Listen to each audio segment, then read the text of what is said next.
अगर आप लोगों को मेरी वीडियोस अच्छी लगें तो इस लाल सब्सक्राइब के बटन को दबा दें और साथ ही इस बेल के आइकन को भी प्रेस कर दें ताकि मेरी आने वाली हर नई वीडियो का नोटिफिकेशन आप लोगों को मिलता रहे।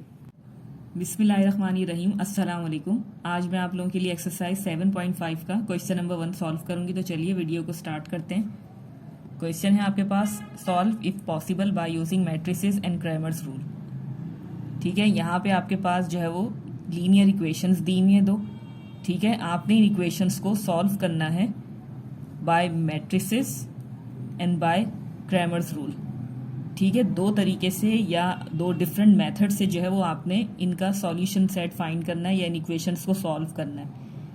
ठीक है, तो सबसे पहले जो है वो हम मैट्रिसेस से जो है वो या मैट्रिक्स मेथड से इसको सॉल्व करेंगे, देन फिर हम उसको जो है वो क्रैमर्स रूल से सॉल्व करेंगे। तो ये सवाल भी थोड़ा सा लेंदी होगा। देखिए यहाँ आपके पास हैं दो इक्वेशंस। ठीक है, सबसे पहले आप क्या करेंगे,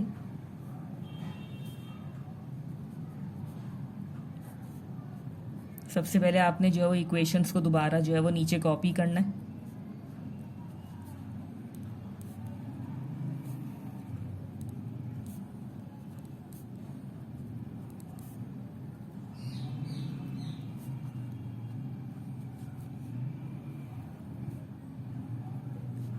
right the above equations into matrix form. इन दोनों इक्वेशंस को आपने मैट्रिक्स की शक्ल देनी है।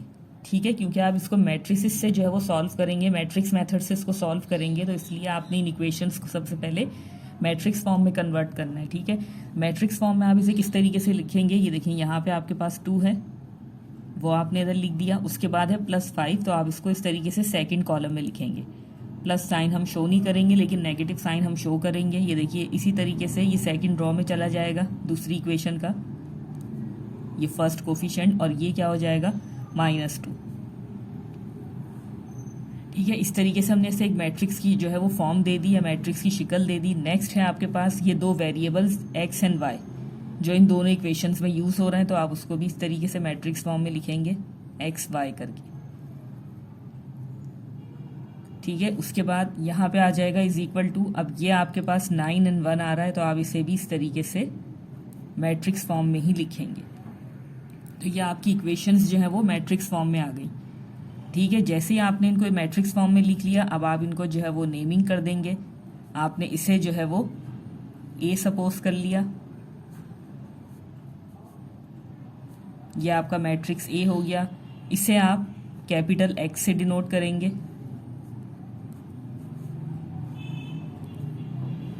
और यह आपका हो जाएगा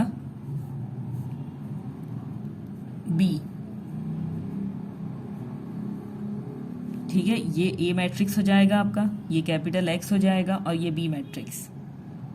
ठीक है, अब आपने क्या करना है, देखें ये दोनों आपस में किस तरीके से, इनके दरमियान मल्टीप्लिकेशन शो हो रहा है, फिर आ रहा है बीच में =, और फिर आ रहा है ये ब्रैकेट। ये क्या है A, ये क्या है X =, B। ठीक है, जैसे ही आपने नेमिंग करी, इसके अकॉर्डिंग आपने इन अल्फाबेट्स को यूज करके एक इक्वेशन बना दी या एक फॉर्मूला खुद से बना लिया। एक तरीके से आपने एक फॉर्मूला सा बना लिया ताकि इसकी मदद से जो है वो आप इसको सॉल्व कर सकें।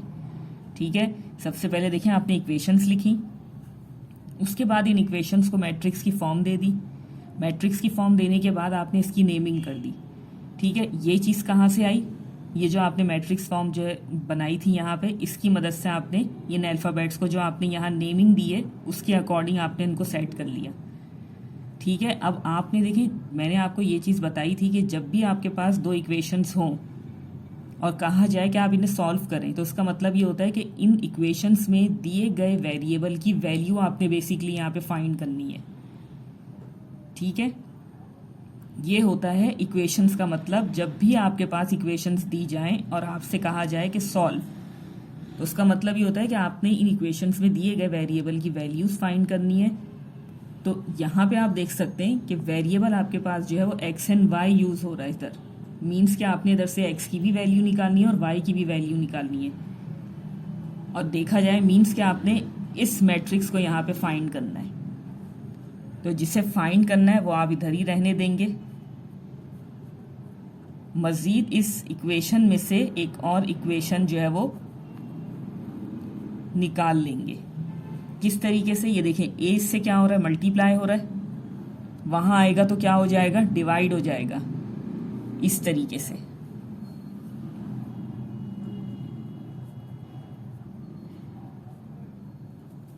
ठीक है, यहां ये मल्टीप्लाई हो रहा था, वहां जाके ये क्या हो जाएगा, डिवाइड। और देखिए नीचे यहाँ पे ए की पावर क्या है, 1।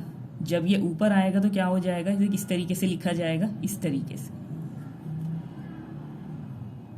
ठीक है, ये चीज कहां से आई, इस तरीके से आ गई। यहाँ ए की पावर 1 है, ये देखिए ये नीचे आ गया। जब ए यहाँ पे पावर 1 ही थी, मगर जब उसको हम ऊपर लेकर आए तो ये क्या आ गया, ऊपर आने से नेगेटिव साइन आ गया। ठीक है, तो इस तरीके से ये x = A इनवर्स B आ गया। अब देखिए आपके पास जो है वो B मैट्रिक्स मौजूद है, बट आपके पास A इनवर्स नहीं है। तो सबसे पहले आपने क्या करना है, यहाँ पे A इनवर्स को फाइंड करना है। ठीक है, तो वो किस तरीके से करेंगे आप, यहाँ से सवाल जो है वो फिर उसी तरीके से आप जो है वो शुरू करेंगे। सबसे पहले आपने ए इनवर्स निकालना है, तो एज वी नो दैट करके आप ए इनवर्स का फॉर्मूला लिख देंगे।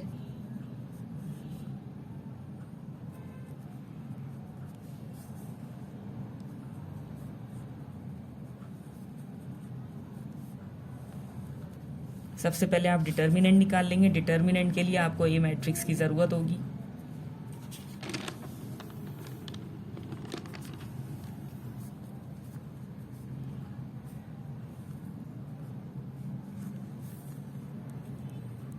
या आपने मॉड्यूलस का साइन लगा दिया।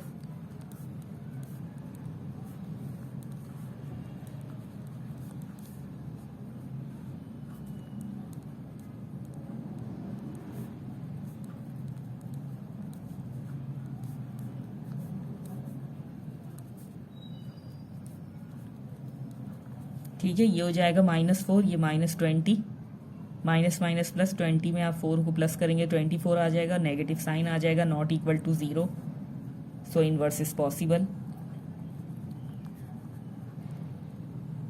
ठीक है, सवाल में भी आपके पास जो है वो यही कंडीशन यूज हो रही थी, इफ पॉसिबल। ठीक है, इफ पॉसिबल का मतलब यही चीज होती है कि अगर डिटर्मिनेंट आपके पास 0 नहीं आ रहा तो पॉसिबल है, अगर डिटर्मिनेंट 0 हो गया, जैसे यहाँ पे अगर 0 आ जाता तो नॉट पॉसिबल, यही सवाल खत्म हो जाता। ठीक है,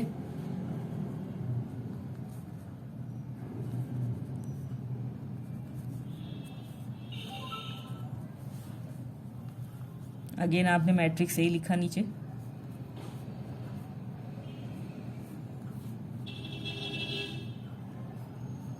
एडजॉइंट आप लिखेंगे, यहाँ आ जाएगा -2 और यहाँ आ जाएगा 2, ये हो जाएगा -5 और ये हो जाएगा -4।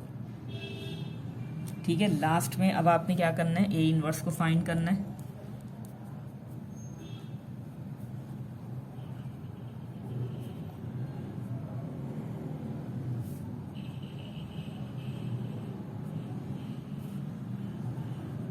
हम इक्वेशन 1 पीछे बना चुके हैं, आप इसे इक्वेशन ए बना लीजिएगा। ठीक है,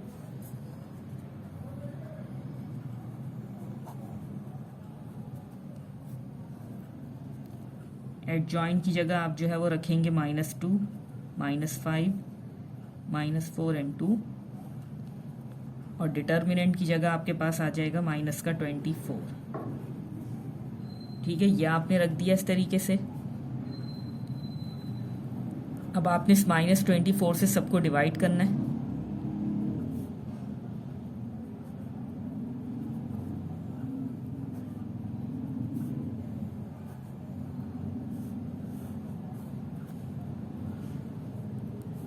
अब देखें ये माइनस से माइनस कैंसिल हो गया, 2 के टेबल में 24 आ रहा है, 2 1 ज़ा 2 एंड 2 12 ज़ा 24। इसी तरीके से ये भी कैंसिल हो जाएगा, ये माइनस और माइनस आपस में कैंसिल हो जाएंगे, 4 1 ज़ा 4, 4 6 ज़ा 24, और ये दोनों जो है वो एक टेबल में नहीं आते। ठीक है, अब जो बच गया आपके पास वो आप लिख देंगे, यहाँ आ गया 1/12, ये हो जाएगा 5/24, यहाँ आप लिखेंगे 1/6, और ये हो जाएगा 1/,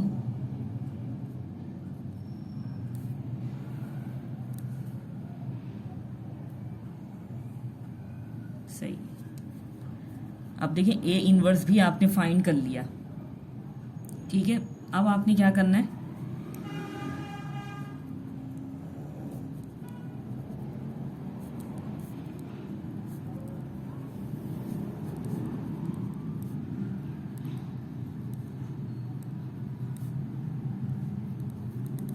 ठीक है। Now putting the value of A inverse in equation number 1। Equation number 1 आपके पास क्या थी, x is equals to A inverse B.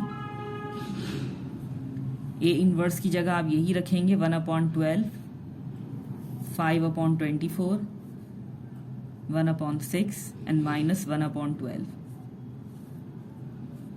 और b की जगह क्या आ जाएगा, मैट्रिक्स b जो कि है 9 1।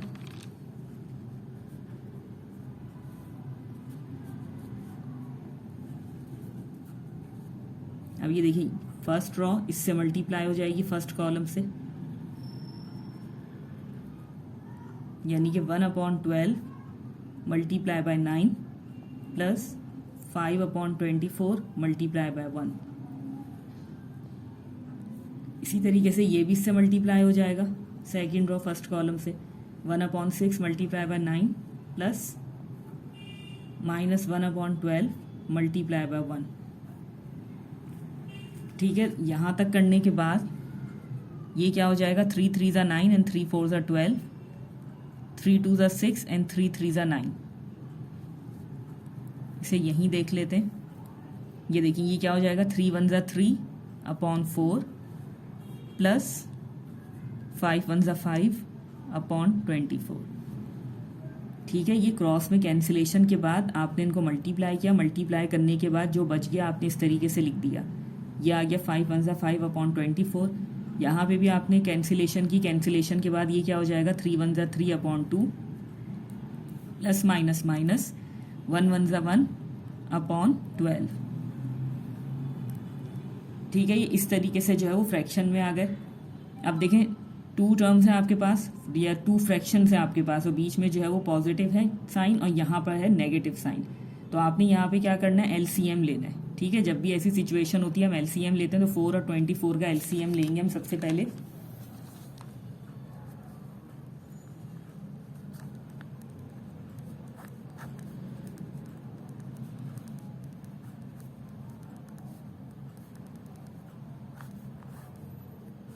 टू 2 ज़ा 4, 4 2 ज़ा 8 एंड 8 3 ज़ा 24। ठीक है, रिजल्ट आपके पास या एलसीएम आपके पास क्या आ गया, इन दोनों का 24 आ गया। अब देखिए 4 के टेबल में 24 कब आएगा, 4 6 ज़ा 24। ठीक है, तो जिस तरह यानी कि जिस नंबर से मल्टीप्लाई करने पे आ रहा है उसी नंबर से आप ऊपर भी मल्टीप्लाई कर देंगे। ये भी मैंने आपको बहुत अच्छे तरीके से सिखाया हुआ है। तो ये क्या हो जाएगा, 3 6 ज़ा 18, बीच में आ रहा है इनके प्लस साइन। अब 24 के टेबल में 24 1 टाइम आ रहा है, तो ये क्या हो जाएगा, 5 1 ज़ा 5। अब नेक्स्ट आपके पास क्या आ रहा है, 2 and 12।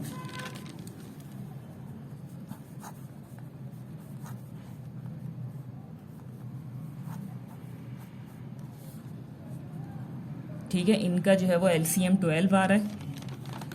अब देखें 2 के टेबल में 12 कब आएगा, 2 6 ज़ा 12। जितने ज़ा आ रहा है आप उतने मल्टीप्लाई कर देंगे ऊपर भी। तो ये क्या हो जाएगा, 3 6 ज़ा 18 माइनस 12 1 ज़ा 12 एंड 1 1 ज़ा 1। अब देखिए यहाँ पे आपके पास जो है वो कैपिटल एक्स आ रहा है। 18 प्लस 5 आपके पास क्या हो जाएगा, 23/24। और ये क्या हो जाएगा, 18 माइनस 1 17/12। अब देखिए आप यहाँ पर x की जगह क्या रख सकते हैं, ये देखिएगा, ये आप x की जगह ये भी रख सकते हैं इसका मैट्रिक्स। किस तरीके से, ये देखें, चाहे तो आप यहीं से जो है वो, जैसे आपने ये इक्वेशन लिखी और ये वैल्यूज रखी थी, चाहे तो आप यहीं से भी ले सकते हैं। ठीक है, यहाँ पे भी वो मैट्रिक्स रख सकते हैं जिसमें x एंड y है। अब देखिए यहाँ पर आपके पास ये आ रहा है 17/12, ठीक है। तो आप इसे किस तरीके से लिख सकते हैं, यहाँ पे देखिएगा, बल्कि देखें आपके पास जैसे ये मैट्रिक्स आ गए इस तरीके से आपने इनको लिख लिया। अब देखें एक्स की वैल्यू आपके पास क्या आ जाएगी, 23/24, ठीक है। और इसी तरीके से y की वैल्यू आपके पास क्या आ रही है यहाँ पे, 17/12। यहाँ पे देखिए न्यूमरेटर में आपके पास जो है वो छोटा नंबर है और डिनोमिनेटर में बड़ा है, ठीक है। तो यहाँ आप डिवीजन नहीं करेंगे। और y में आपके पास न्यूमरेटर में बड़ा नंबर है, डिनोमिनेटर में छोटा नंबर है, तो आप क्या करेंगे, इसको मिक्स फ्रैक्शन में लिखेंगे आंसर को। किस तरीके से, ये देखें 12 1 12, ठीक है। इस तरीके से आप इसको डिवाइड कर देंगे तो x की वैल्यू आपके पास 23/24 ही रहेगी और y की वैल्यू क्या हो जाएगी, 1 होल नंबर 5/12, ठीक है। मिक्स फ्रैक्शन में इसको कन्वर्ट कर देंगे आप, तो ये आपके पास x और y की वैल्यूज आ गई, ठीक है। तो सॉल्यूशन सेट आपका क्या हो जाएगा, इस तरीके से आप जो है उसको सॉल्यूशन सेट करके लिखिएगा। आपका रिक्वायर्ड सॉल्यूशन सेट हो जाएगा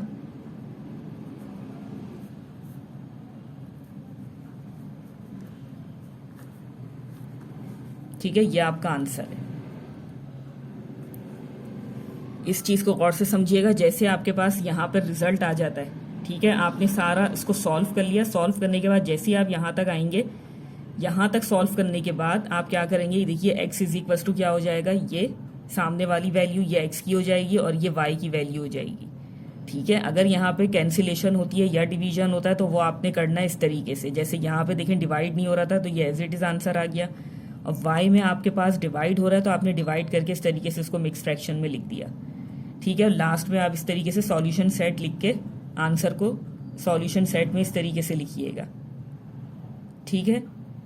तो चलिए मिलते हैं फिर आप लोगों से अगली वीडियो में। आई होप कि आपको ये वीडियो अच्छी लगी होगी और जो कुछ मैंने आपको आज एक्सप्लेन किया है बहुत अच्छे से आपकी समझ में आ गया होगा। मिलते हैं फिर आप लोगों से अगली वीडियो में, तब तक के लिए अल्लाह हाफिज़।